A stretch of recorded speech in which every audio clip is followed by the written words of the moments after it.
Saudaraku yang kekasih dalam Yesus, cerita mengenai Musa yang nyala api di dalam hatinya sudah redup, visinya sudah hilang. Sudah, apa yang terjadi kepada Musa? Kalau sudah tahu tentunya ceritanya, Musa pada waktu kecil sudah disembunyikan oleh orang tuanya karena Firaun menyuruh membunuh semua anak laki-laki bangsa Israel. Dan oleh karena pimpinan Tuhan, maka Musa ditemukan oleh putri Firaun sendiri, saudara, dan kemudian diangkat menjadi anak. Bukankah Allah kita luar biasa? Dan Musa diasuh oleh orang yang paling dekat dengan orang yang menyuruh membunuh Musa. Haleluya. Ini menunjukkan, saudara, kalau saudara punya panggilan Tuhan dalam hidup saudara, bagaimanapun usaha manusia menggagalkannya tidak akan bisa. Karena Tuhan kita, Tuhan Maha Kuasa. Tingkat kemuliaan bagi nama Tuhan. Haleluya. Bahkan kalau dari sejak awal pun setan mau menghancurkan saudara, tidak akan bisa. Karena Tuhan kita adalah Tuhan yang lebih dahsyat dari Tuhan apapun. Katakan amin. Rencananya yang harus jadi, katakan amin. Rencana Tuhan yang bisa jadi. Walaupun setan berusaha menghalangi saudara, tapi kalau Tuhan bekerja dalam saudara, kalau saudara mau menyambutnya, maka panggilan Tuhan pasti digenapi dalam hidup saudara. Katakan haleluya.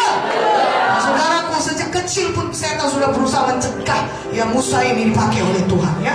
Tetapi Tuhan tetap berkuasa, Tuhan kita berkuasa. Dan kemudian diasuhlah dia oleh ibunya sendiri, pimpinan Tuhan juga, katakan amin. Ya, diasuh dia sehingga sampai seumur 45 tahun, kemudian baru dibalikan kepada putri Firaun. Saudara dapat bayangkan, Musa ini tentunya sudah mengerti firman Tuhan, diajari oleh ibunya sendiri. Nah, kalau kita perhatikan baik-baik, hidup Musa itu yang baiklah. Dia punya keluarga, ya, dia punya mertua yang mengasihi dia punya istri, dia juga punya anak, dia punya pekerjaan yang baik, dia tenang hidupnya di sana.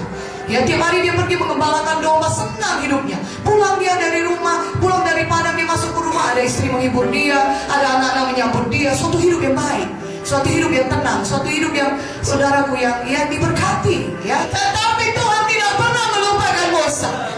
Tuhan tidak pernah melupakan apa sebenarnya rencana dia semula dalam hidupnya, dalam hidup Musa. Tuhan tidak pernah melupakan visi yang sudah ditaruhnya di dalam hidup saudara masing-masing.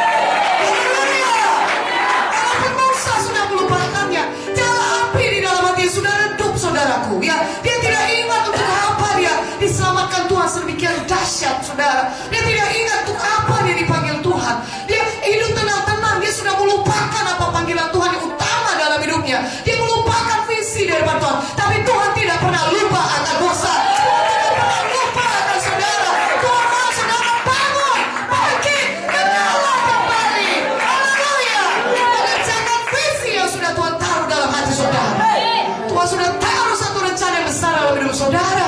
Tuhan tidak mau saudara hidup biasa-biasa saja, karena kita punya Tuhan yang besar, ada visi yang besar Tuhan taruh dalam hidup saudara. Saudara, kalau sudah perhatikan bagaimana saudara diselamatkan Tuhan, dahsyat, katakan amin. Saudara sendiri bisa berkata, tadinya aku sudah, kalau tidak ditangkap Tuhan, aku pasti sama dengan orang-orang di luar sana yang hancur hidupnya. Saudara pun dapat berkata demikian. Dan itu tidak ada yang kebetulan, ada visinya Tuhan. Tuhan mau saudara genapi dalam hidup saudara. Katakan amin. Haleluya. Saudara kembali kepada visinya Tuhan yang semula, saudaraku. Karena Musa tidak dipanggil Tuhan di tanah Midian, Musa tidak dipanggil Tuhan untuk membesarkan keluarga di tanah Midian. Ada tanah Kanaan, visi yang ditaruh Tuhan dalam hati Musa untuk membawa bangsa Israel sampai ke tanah Kanaan.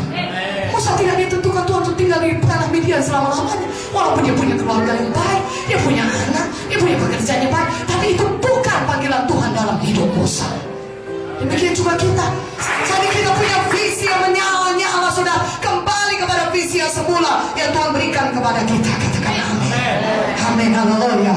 Saudara, 3 langkah untuk menyalakan kembali visi yang telah redup. Pertama, saudara, Musa menolak semua tuduhan-tuduhan setan yang mengatakan dia tidak sanggup berangkat. Perlu diketahui saudaraku, Musanya sudah 40 tahun di tanah Midian. Suatu waktu cukup lama. Haleluya. Mungkin saudara sudah merasa bersalah. Mungkin jemaat saudara, dan saudara mengajarkan yang firman Tuhan ini. Ada orang-orang yang merasa bersalah dan berkata, aku sudah mengambil keputusan yang salah selama ini. Dan keputusan yang salah ini sudah terlalu lama aku ambil, sudah bertahun-tahun. Apakah aku masih bisa kembali untuk mengerjakan visinya Tuhan? Banyak orang lumpuh gara-gara itu. Banyak orang merasa tertuduh. Dulu dulu aku mengandalkan pikiranku. Musa juga demikian. Dia mengandalkan kekuatannya sendiri untuk mengerjakan visinya Tuhan. Dia pikir dengan membunuh orang Mesir itu dia bisa dipakai Tuhan untuk membebaskan bangsa Israel. Tapi nyatanya bukan begitu jalan Tuhan. Tuhan mau kita tetap bergantung kepada Dia.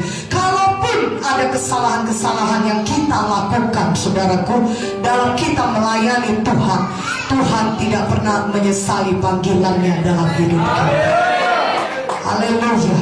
Roma 11 ayat 29. Bukalah kitab kita. Sebab Allah tidak menyesali kasih karunia dan panggilannya. Katakan amin. Jadi setan akan datang dan menuduh saudara, sama seperti dia menuduh Musa. Engkau tidak sanggup, engkau bukan orang pilihan Tuhan. Sudah keputusan yang salah yang kau ambil. Sudah terlalu lama engkau di padang Midian. Ya, sudah terlalu lama kau dalam kesalahanmu itu. Sudah tidak mungkin lagi mengerjakan maksud Tuhan. Setan akan datang dan menuduh saudara, berkata, engkau tidak cukup baik untuk jadi melayani Tuhan lagi.